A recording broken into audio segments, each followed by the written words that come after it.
Hi friends, this is Sri Vidya here.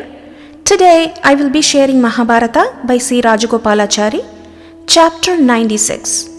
Who can give solace? When the battle was over, Hastinapura was a city of mourning.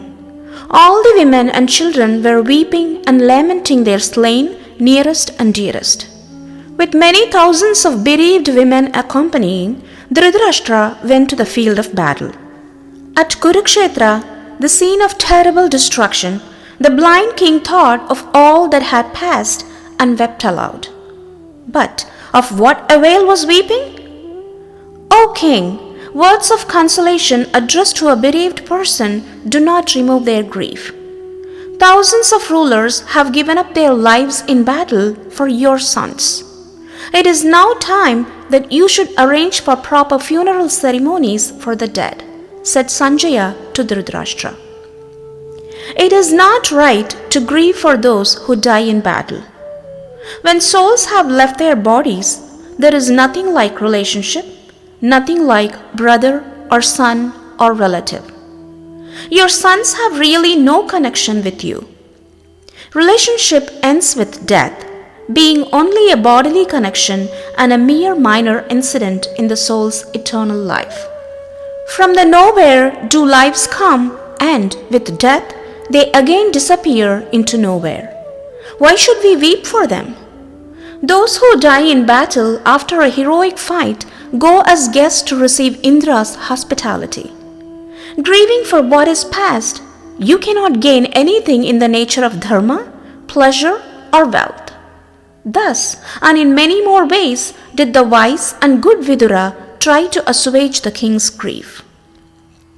Vyasa also approached Dhritarashtra tenderly and said, Dear son, there is nothing that you do not know and which you have to learn from me. You know very well that all living beings must die. This great battle came to reduce earth's burden, as I have heard from Lord Vishnu himself. That is why this calamity could not be prevented. Henceforth, Yudhishthira is your son. You should try to love him and in that way bear the burden of life, giving up grief. Making his way through the crowd of weeping women, Yudhishthira approached Dhritarashtra and bowed before him.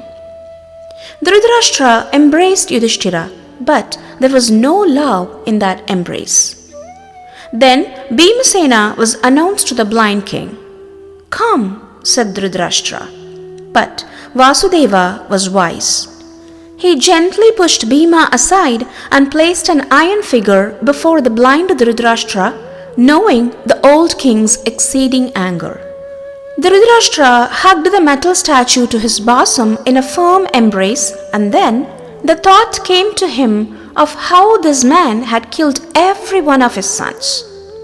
And his wrath increased to such a pitch that the statue was crushed to pieces in his embrace. Ha! My anger has deceived me, cried Dhritarashtra. I have killed dear Bhima. Then Krishna said to the blind king, Lord, I knew that it would be thus, and I prevented the disaster. You have not killed Bhimasena. You have only crushed an iron image that I placed instead before you. May your anger be appeased with what you have done to this image. Bhima is still alive.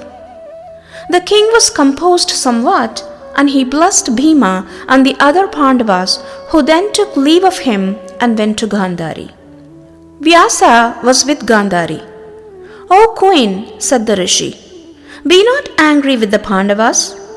Did you not tell them, even when the battle began, where there is dharma, there surely will be victory?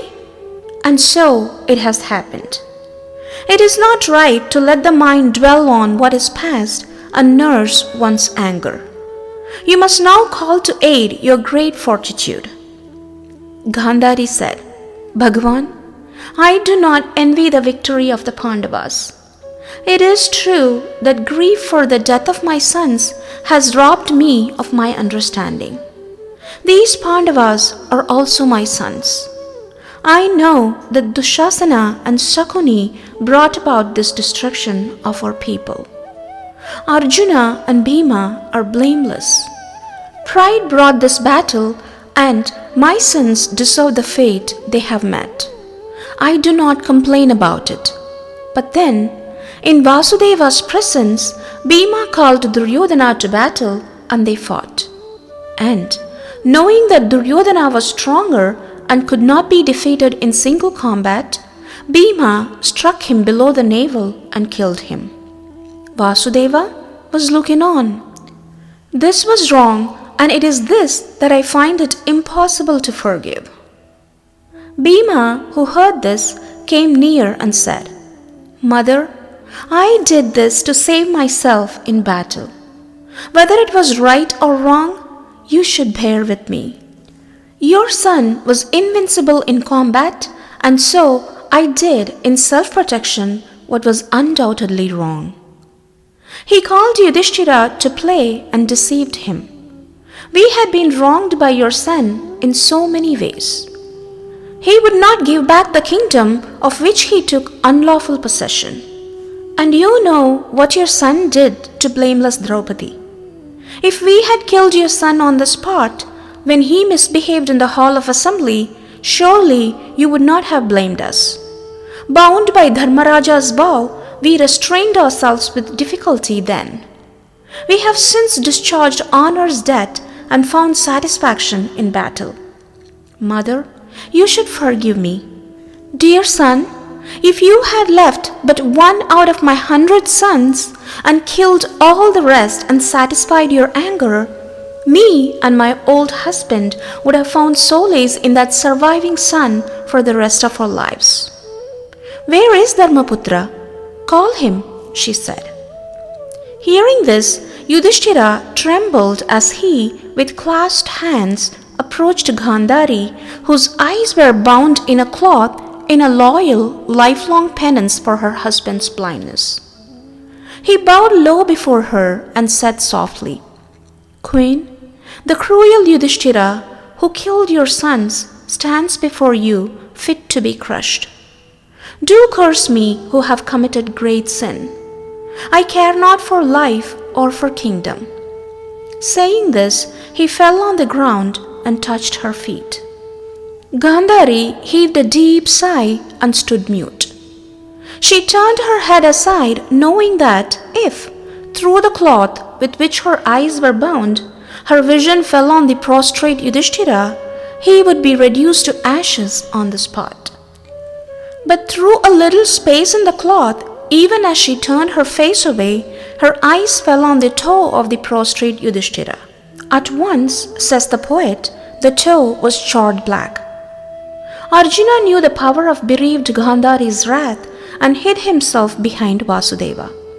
The wise and good Gandhari suppressed all her anger and blessed the Pandavas and sent them to Kunti. Gandhari turned to Draupadi, who was in lamentation, having lost all her sons. Dear girl, said Gandhari, do not grieve. Who can give solace to you and me? It is through my fault that this great tribe has been destroyed altogether. Friends, this is the end of this chapter. I will see you all in the next chapter. Until then, bye.